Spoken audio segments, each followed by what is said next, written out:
आपण जानती कि कौन कले इंजेक्शन नेबा समय आमको जमारू कष्ट हेनी। आपण जानती कि एक्सरे मेसीन द्वारा आम प्रकृत हीरार चिन्हट किपरि करिपरिबा। आपण जानती कि बजार में केउ जिनिसटा अधिक बिक्री हुए। आपण जानती कि आम गोटे दिन में केते कथा भावी थाऊ 100 200 ना 300। ए समस्त प्रश्नर समस्त उत्तर आज वीडियो रे।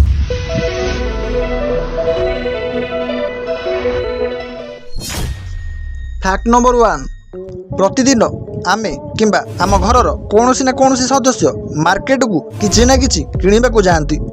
ताहा निज पई हेउ किंबा घर पई किंबा अन्य काहा पई, छोटरू नहीं बड़ सामान ताहा खाद्य हेउ किंबा कौनसी वस्तु आमे किसी ना किसी किणी थाउ।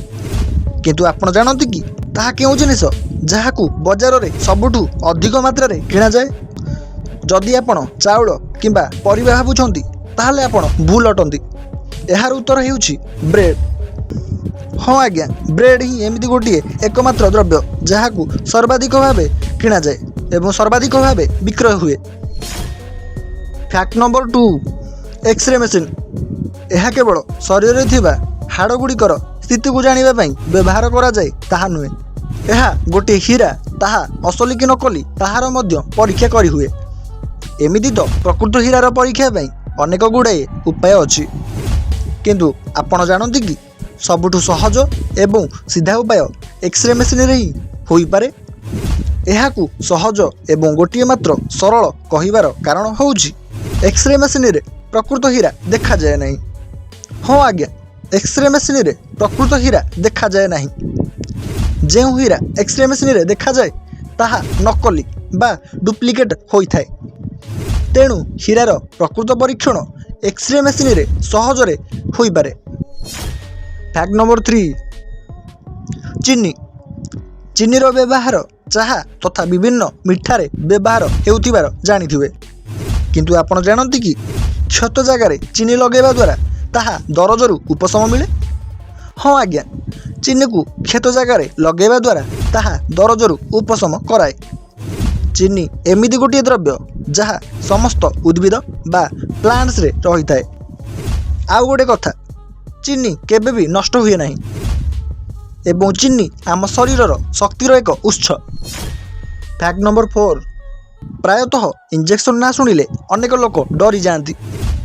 किछि लोक तो इंजेक्शन डर रे मेडिकल को मध्य जाती नहीं।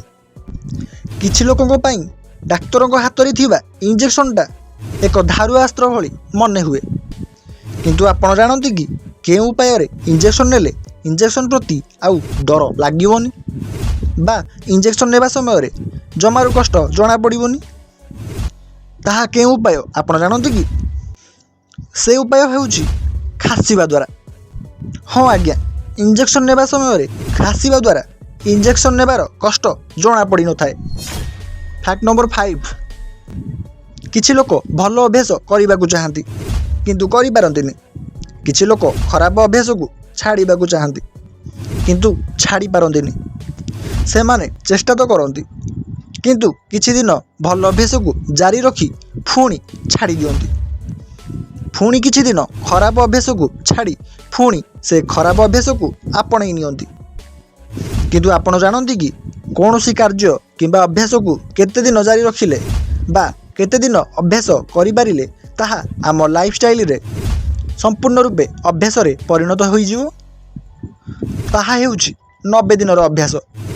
हाँ आज्ञा, जे कौनसी अभ्यास किंबा कार्य को करने को चाहूँगी अबा छाड़वा को चाहूँगी ताहाकू संपूर्ण रूपे निज दैनंदिन जीवन रे अभ्यास रे परिणत करने आमको 90 दिनर अभ्यास लगी थाए। थरे 90 दिनर अभ्यास कर देखंतु, प्रभाव जानी पारिबे। फैक्ट नंबर 6, मन को कष्ट हेले बहुत दुख लगे। से दुख को बारंबार भावी आमे बारंबार कांदिबारे लगी थाउ। कांदिबा मध्य बेले बेले बहुत जरूरी होता है, कारण कांदिबा द्वारा मनटा हल्का लगे।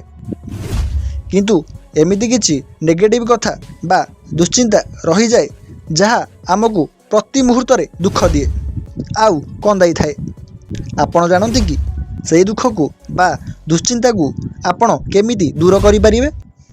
से उपायटी होउछि मनोविज्ञान हिसाब रे ମନକୁ ଦୁଃଖ ଦେଉଥିବା ଭାବନା ବା ଦୁଶ୍ଚିନ୍ତାଗୁଡ଼ିକୁ ଏକ କାଗଜରେ ଲେଖି ତାହାକୁ ଡଷ୍ଟବିନ୍ କିମ୍ବା ଅଳିଆ ଗଦାକୁ ଫୋପାଡ଼ି ଦେବା ଦ୍ୱାରା ଦୁଃଖ ବା ଚିନ୍ତା ପୁରା ଦୂର ହୋଇଯାଏ।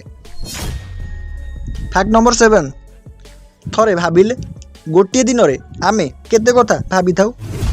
100, 200, 1000। କିନ୍ତୁ ଆପଣ ଜାଣନ୍ତି କି 2020ରେ ବୈଜ୍ଞାନିକମାନଙ୍କ ଦ୍ୱାରା ହୋଇଥିବା ଏକ ଗବେଷଣାରୁ ଜଣାପଡ଼ିଲା ପ୍ରତ୍ୟେକ ମଣିଷ 6000ରୁ ଅଧିକ ପ୍ରକାରର କଥା ମନରେ ଚିନ୍ତା କରିଥାନ୍ତି। ହଁ ଆଜ୍ଞା, 6000ରୁ ମଧ୍ୟ ଅଧିକ ଚିନ୍ତା। ସେ ମଧ୍ୟରୁ 70% ନେଗେଟିଭ୍ ଏବଂ 30% ପଜିଟିଭ୍ର ଚିନ୍ତା ମନକୁ ଆସିଥାଏ। ଏହା କେତେ ଦୂର ସତ ଆପଣ ଥରେ ଚିନ୍ତା କରି ଦେଖନ୍ତୁ। ଫ୍ୟାକ୍ଟ ନମ୍ବର 8, ମଶାମାନଙ୍କର ଗୁଣୁଗୁଣୁ ଗୀତ ଆପଣ ତ ବହୁତ ଥର ଶୁଣିଥିବେ। କୌଣସି ଖୋଲା ସ୍ଥାନରେ କିଛି ସମୟ ବସିଗଲେ କିମ୍ବା ଠିଆ ହୋଇଗଲେ ମଶାମାନେ ଆକ୍ରମଣ କରି ପକାନ୍ତି। ଗୁଣୁଗୁଣୁ ଗୀତ ଗାଇ ଆମ ଚାରିପାଖେ ଉଡ଼ି ବୁଲନ୍ତି। କିନ୍ତୁ ଆପଣ ଜାଣନ୍ତି କି ମଶାମାନେ ଗୁଣୁଗୁଣୁ ଗୀତ ଗାଆନ୍ତି ନାହିଁ? ତେବେ ଆପଣମାନଙ୍କର ମନ ଭିତରେ ପ୍ରଶ୍ନ ଉଠୁଥିବ, ଯଦି ମଶାମାନେ ଗୁଣୁଗୁଣୁ ଗୀତ ଗାଆନ୍ତି ନାହିଁ ତେବେ ଗୁଣୁଗୁଣୁ ଗୀତ ଆସୁଛି କେଉଁଠୁ? ଆପଣ ଜାଣିଲେ ଆଶ୍ଚର୍ଯ୍ୟ ହେବେ। ସେ ଉତ୍ତରଟି ହେଉଛି ମଶାମାନଙ୍କର ଗୁଣୁଗୁଣୁ ଶବ୍ଦଟି ତାଙ୍କ ପାଟିରୁ ନୁହଁ, ତାଙ୍କ ପକ୍ଷୀରୁ ଆସେ। ହଁ ଆଜ୍ଞା, ମଶାମାନେ ଉଡ଼ିବା ସମୟରେ ପକ୍ଷୀରେ ସୃଷ୍ଟି ହେଉଥିବା ଘର୍ଷଣ ବା ଡେଣାକୁ ଫଡ଼ ଫଡ଼ ଦ୍ୱାରା ସେଥିରୁ ଯେଉଁ ଶବ୍ଦ ସୃଷ୍ଟି ହୁଏ ତାହା ଗୁଣୁଗୁଣୁ ଶବ୍ଦର ଆକାର ନିଏ, ଯାହାକୁ ଆମେ ମଶାର ଗୁଣୁଗୁଣୁ ଗୀତ ଭାବିଥାଉ। କିନ୍ତୁ ଏହି ଶବ୍ଦ କୌଣସି ଗୀତ ନୁହେଁ, ଏହା କେବଳ ତାଙ୍କ ଡେଣାର ଫଡ଼ ଫଡ଼ର ଶବ୍ଦ। ଫ୍ୟାକ୍ଟ ନମ୍ବର 9, ଆପଣ ଜାଣନ୍ତି କି ଖାଇବାକୁ ଇଂଲିଶରେ କ'ଣ କୁହାଯାଏ? ଆପଣମାନେ କହିବେ ଏଇଟା ତ ଆମେ ଜାଣିଛୁ, ଖାଇବାକୁ ଇଟ୍ କୁହାଯାଏ। କିନ୍ତୁ ଆପଣ ଜାଣନ୍ତି କି ଏହା ଖାଇବାକୁ ବୁଝାଉଥିବା ସର୍ଟକଟ୍ ଶବ୍ଦ? ଏହାର ମଧ୍ୟ ଗୋଟିଏ ଫୁଲ୍ ଫର୍ମ ଅଛି। ହଁ ଆଜ୍ଞା, ଇଏଟି ଇଟ୍। ଏହା ଖାଇବାକୁ ବୁଝାଉଥିବା ସମ୍ପୂର୍ଣ୍ଣ ବାକ୍ୟ ନୁହେଁ। ଇଟ୍ର ଫୁଲ୍ ଫର୍ମ ହେଉଛି ଏନର୍ଜି ଆଣ୍ଡ ଟେଷ୍ଟ, ଯାହାକୁ ଆମେ ସର୍ଟକଟ୍ରେ ଇଏଟି ଇଟ୍ ବୋଲି କହିଥାଉ। ଫ୍ୟାକ୍ଟ ନମ୍ବର 10 ବିଷୟରେ ଜାଣିବା ପୂର୍ବରୁ ଏହିଭଳି ନୂଆ ନୂଆ ତଥ୍ୟ ବିଷୟରେ ଜାଣିବା ପାଇଁ ଆମ ଚ୍ୟାନେଲକୁ ସବସ୍କ୍ରାଇବ୍ ଏବଂ ଭିଡ଼ିଓକୁ ଲାଇକ୍ କରିବାକୁ ଜମାରୁ ଭୁଲିବେନି। ଫ୍ୟାକ୍ଟ ନମ୍ବର 10, ଲିଚୁ କୋଳିର ମଞ୍ଜିକୁ ଖାଇବା ଉଚିତ ନୁହେଁ, କାରଣ ଲିଚୁ କୋଳିର ମଞ୍ଜି ବିଷାକ୍ତ ହୋଇଥାଏ। ଡାହାଣ କାନ ବାମ କାନ ଠାରୁ ଅଧିକ ଶୁଣିପାରେ। ଗୋଟିଏ ମଣିଷ ଲଗାତାର 20 ମିନିଟରୁ ଅଧିକ ସମୟ ପଢ଼ିପାରିବ ନାହିଁ। ମଣିଷମାନଙ୍କ ଭଳି ହଂସ ମଧ୍ୟ ଜଣକୁ ହିଁ ଜୀବନସାଥୀ ରୂପେ ଗ୍ରହଣ କରେ। ସାଥୀର ବିୟୋଗରେ ସେ ମଧ୍ୟ ଝୁରି ଝୁରି ନିଜର ପ୍ରାଣ ତ୍ୟାଗ କରେ।